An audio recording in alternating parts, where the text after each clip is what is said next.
Hello everyone, welcome in our channel SSB Guide and thank you for following us हमारी classes लेने के लिए। और बहुत अच्छा रिस्पांस मिलता है जब आप लोग मेहनत करते हैं। और अभी पहला वीडियो निकल चुका है एनडीए फर्स्ट सेकंड एग्ज़ाम 2020 के लिए कि कॉमन एग्ज़ाम कैसे होगा। और बहुत अच्छी बात है, हमने बहुत ही अच्छे समय पे अपने क्लासेस स्टार्ट की है जिससे आसानी से आप अपना एग्ज़ाम क्लियर कर लेंगे। तो आप आगे अपना बढ़ाते हैं। और आप साइंस की क्लास है, ये पहली क्लास हमारी इंट्रोडक्शन वीडियो हो चुका है, ये सेकंड है, हम अपने पहले चैप्टर पे पहुंच रहे हैं। और हम बिल्कुल एक्यूरेट और बिल्कुल एकदम लिमिटेड जो हमारा कोर्स है हम उसको कंप्लीट करके 90 डेज़ है हमारे पास, उसमें हम अपना एनडीए एग्ज़ाम क्रैक करने का पूरा स्टडी मटेरियल आपको दे देंगे। अगर आप साथ पढ़ते जाएंगे तो आसानी से एग्ज़ाम आप अपना क्रैक कर सकते हैं।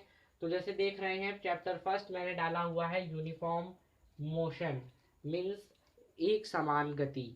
तो जैसा कि हम अगर एनालाइज करें एनडीए का एग्ज़ाम, और इस पर भी वीडियो आ चुकी हैं, एक एनालिसिस मैंने दिया हुआ है कि what is a analysis of NDA UPSC exam, मतलब कि सबसे ज़्यादा पूछे जाने वाले क्वेश्चन एनडीए के एग्ज़ाम में कहाँ से किस चैप्टर से आते हैं। तो मोशन जो है वो एक बहुत इम्पॉर्टेंट चैप्टर है जहाँ से आपके 4-5 क्वेश्चन आने हैं।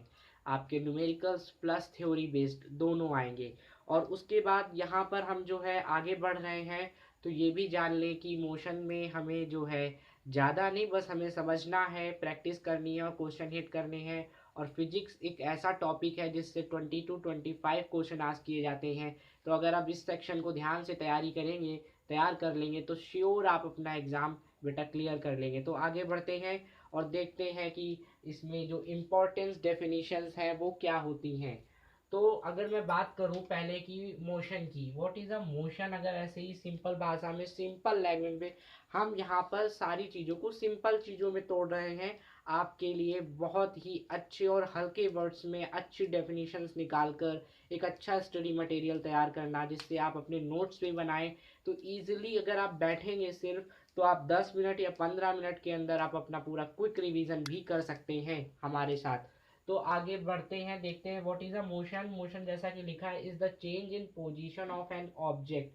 अगर किसी भी ऑब्जेक्ट, सिंपली अगर किसी भी ऑब्जेक्ट की पोजीशन चेंज होती है, दैट कॉल मोशन, ये कह सकते हैं, ये भी एक डेफिनेशन है।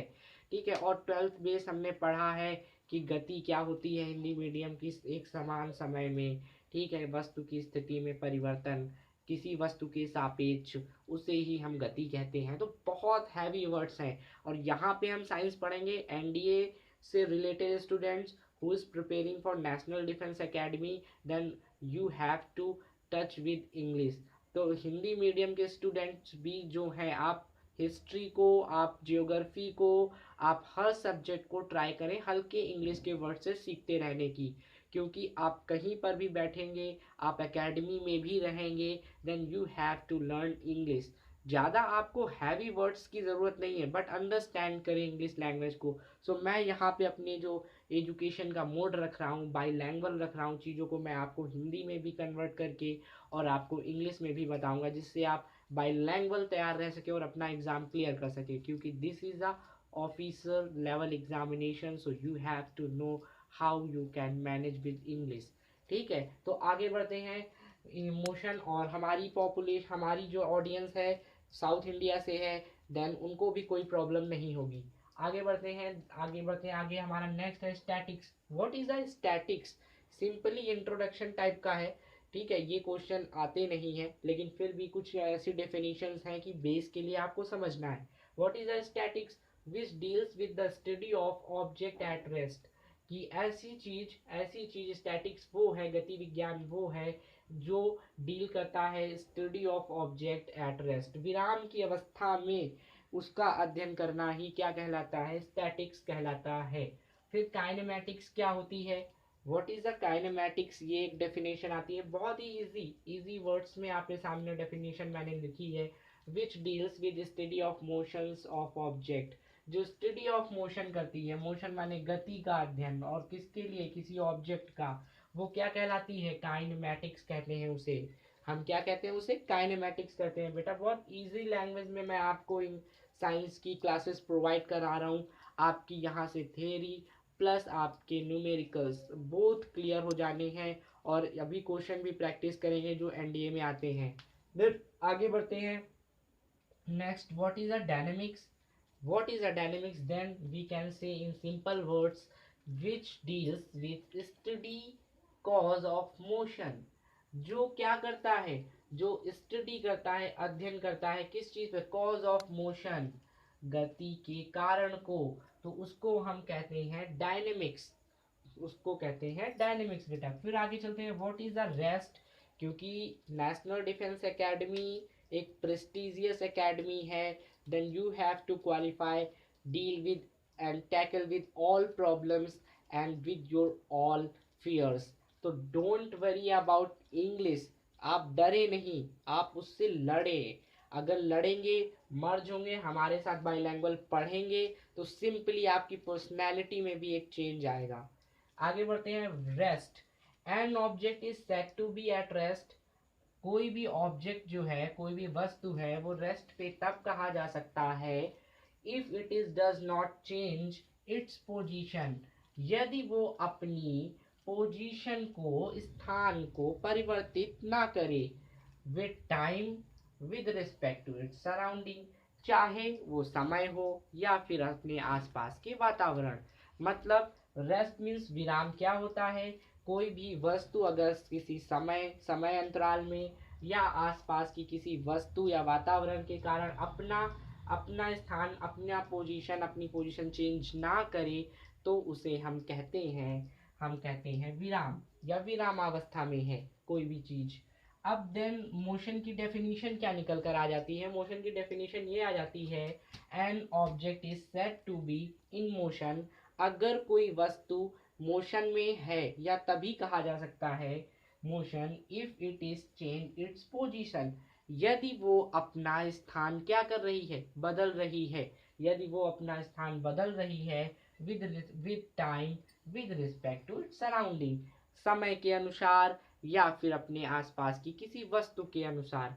अगर कोई भी वस्तु गति में तब कही जा सकती है यदि वह किसी निश्चित समय अंतराल में, निश्चित टाइम में अपने आसपास की किन्हीं वस्तुओं के कारण अपनी पोजीशन को लगातार बदल रही है, देन हम कह सकते हैं कि that object is in motion. तो वेरी इजी लैंग्वेज में हमने ये डेफिनेशंस समझ ली हैं कि what is a motion, what is a statics, what is a kinematics, what is a dynamics, what is a rest and what is a motion. अब then ये uniform motion को कहते हैं एक समान गति।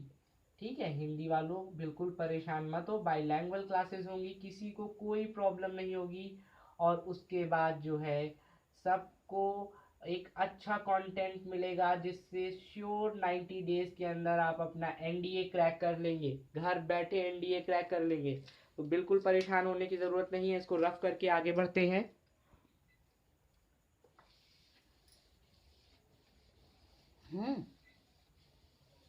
आगे बढ़ते हैं। इतना पढ़ने के बाद जब हमने ये पढ़ लिया, अब हम पढ़ते हैं कि types of motion of a body. किसी भी बॉडी का, किसी भी वस्तु का कितने तरीके से मोशन हो सकता है, कि अगर हम किसी भी चीज़ को पढ़ रहे हैं तो हमारा बेस बिल्कुल क्लियर होना चाहिए, इस बात का हमें ध्यान रखना चाहिए। तो मेनली मोशन इज 3 टाइप्स। कितने प्रकार का होता है? Mainly motion is 3 types. Motion means गति। अगर किसी भी वस्तु की, किसी भी बॉडी की गति होती है, वो मेनली जो है मुख्यतया 3 तरीके से होती है। पहला टाइप क्या है? फर्स्ट टाइप रेक्टिलिनियर और ट्रांसलेटर मोशन। अब ये रेक्टिलिनियर और ट्रांसलेटर मोशन क्या है? इज दैट मोशन इन ऐसी गति in which a particle or a point mass body is moving along a straight line. These motion can be uniform or non-uniform. Uniform का मतलब एक समान हो सकता है या एक समान नहीं भी हो सकता है। कहते हैं कि इस तरीके का मोशन जिसमें कि कोई भी पार्टिकल या कोई पॉइंट मास बॉडी, मतलब किसी भी वस्तु का द्रव्यमान is moving along straight line, वो किसी एक सीधी रेखा के, एक सीधी लाइन के, एक सीधी रेखा के, दीज मोशन कैन बी की तरफ ही के एक सीधी लाइन के साथ, अलोंग विद मीन्स एक सीधी लाइन के साथ अगर मोशन करता है तो वो यूनिफॉर्म भी हो सकता है, एक समान भी हो सकता है, और एक समान नहीं भी हो सकता है, असमान गति भी कर सकता है। तो उसे ही हम रेक्टिलिनियर या ट्रांसलेटर मोशन कहते हैं। Is that motion in which a particle or point mass body is moving along a straight line. बस हमें इतना याद रखना है, is moving along a straight line, एक सीधी रेखा के साथ अगर वो क्या करता है, गति करता है, तो उसका मोशन जो है वो यूनिफॉर्म हो सकता है या नॉन यूनिफॉर्म हो सकता है, एक समान हो सकता है या असमान हो सकता है। इसे हम कहते हैं रेक्टिलिनियर या ट्रांसलेटर मोशन। अब आगे जाते हैं, आगे देखते हैं दूसरा टाइप क्या होता है, सर्कुलर सर्कुलर और रोटेटरी मोशन। सर्कुलर मीन्स वृत्तीय और रोटेटरी मीन्स होता है घुमाव, घुमावदार गति क्या होती है, उसे क्या कहते हैं। उसकी एक सिंपल डेफिनेशन है, a circular motion in which a particle, एक वृत्तीय गति जिसमें कोई भी पार्टिकल हो या पॉइंट मास बॉडी है, वो पॉइंट मास बॉडी का मतलब एक कोई ऐसा बिंदु जिस पर उसका द्रव्यमान आरोपित है, ठीक है, is moving on a circular motion, वो एक समान वृत्तीय है, वो वृत्तीय गति में क्या कर रहा हो, मोशन कर रहा हो, गति कर रहा हो। कैन बी टू डायमेंशनल, वो टू डायमेंशनल हो सकता है, किस तरीके से, या थ्री डायमेंशनल हो सकता है। कैन बी यूनिफॉर्म और नॉन यूनिफॉर्म, टू डायमेंशनल से भी हो सकता है और थ्री डायमेंशनल से भी हो सकता है, और उसकी गति जो है यूनिफॉर्म भी हो सकती है, एक समान, और असमान भी हो सकती है। It is a periodic also, और वह एक समान मतलब उसमें एक अंतराल भी होना चाहिए, उसे ही कहते हैं सर्कुलर या rotatory motion. Very simple language में इसकी डेफिनेशन बनती है, दैट अ पार्टिकल या पॉइंट मास बॉडी, जैसा ऊपर भी था सेम सेम, बस इसमें ये याद रखना है, moving on a circular motion, कहाँ पे, सर्कुलर मोशन पे अगर मूविंग करती है तो वो टू और थ्री डायमेंशनल चाहे जैसे हो, ठीक है, 2D में हो या 3D में हो, उससे फर्क नहीं पड़ता, तो उसकी गति या तो समान होगी या असमान होगी, उसे ही हम कहते हैं circular or rotatory motion. And third type क्या होता है, ऑसिलेटरी आर वाइब्रेटरी मोशन, मतलब वाइब्रेट होना, वाइब्रेट होने का मतलब होता है कंपित, ठीक है, उस तरह से, उस तरीके से भी मतलब आई गिरी ऊपर उठी, इस तरीके से बेटा, तो उस तरीके की गति को क्या कहते हैं, कैसे उसकी डेफिनेशन आती है, इज दैट मोशन, इस गति में, इन विच बॉडी मूव, कोई भी बॉडी या कोई भी वस्तु जो है वो ऐसे मूव करती है जैसे कि टू एंड फ्रो,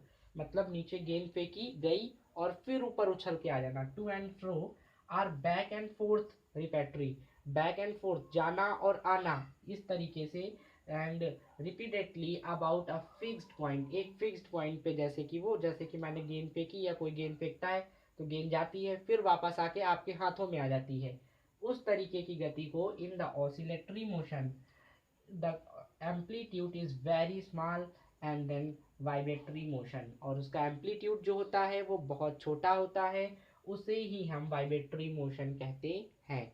तो ये हमारी थ्री टाइप्स ऑफ मोशन हो गया, mainly three types of motion होते हैं, रेक्टिलिनियर और ट्रांसलेटर मोशन, सर्कुलर और rotatory motion, and oscillatory and vibratory motion, जिसको मैंने बहुत ही इजी लैंग्वेज में बाईलैंग्वली मैंने क्लियर कर दिया है कि कैसे इनको समझा जा सकता है, इनकी डेफिनेशन क्या होती है, जैसे कि इन टू डेफिनेशंस को मैंने क्लियर कर दिया है। जो मेन पॉइंट हमें याद रखना है, एक ये इसमें और एक ये, और इसमें मुझे ये कि सर्कुलर मोशन में गति करती है, 2D या 3D कुछ भी हो, उसकी गति जो होती है वो एक समान या असमान होती है। ऑक्सीलेटरी में भी यही होता है कि वो क्या करता है, वो यहाँ से टू एंड फ्रो जाए, मतलब आना और जाना, और ऐसे ही रिपीट करे, और एम्पलीट्यूड उसका होता है जो वेरी स्मॉल होता है। ये पूछा जा सकता है कि एम्पलीट्यूड कैसा होता है, बहुत कम होता है, उसे ही हम क्या कहते हैं, उसे हम वाइब्रेटरी मोशन कहते हैं। तो थ्री टाइप ऑफ मोशन मैंने हम लोगों ने आज क्लियर कर लिए, मोशन क्या होता है यूनिफॉर्म मोशन में,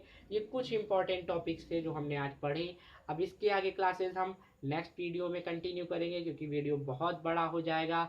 अगर आप क्लासेस ऑनलाइन लाइव चाहते हैं तो ज़्यादा से ज़्यादा सब्सक्रिप्शन करें, क्योंकि 1000 सब्सक्रिप्शन पर ही हम लाइव आ पाएंगे और आपको क्लासेस दे पाएंगे, और टाइम कम है, जल्दी से जल्दी करें जिससे हम ज़्यादा से ज़्यादा कंटेंट आपको दे सकें और आप घर बैठे अपनी तैयारी कर सकें।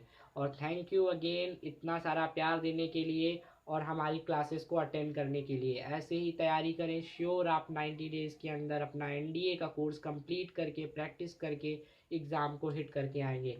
तो thank you again, please like our video, share our video, and comment below on comment box and subscribe our channel. Thank you. जय हिंद।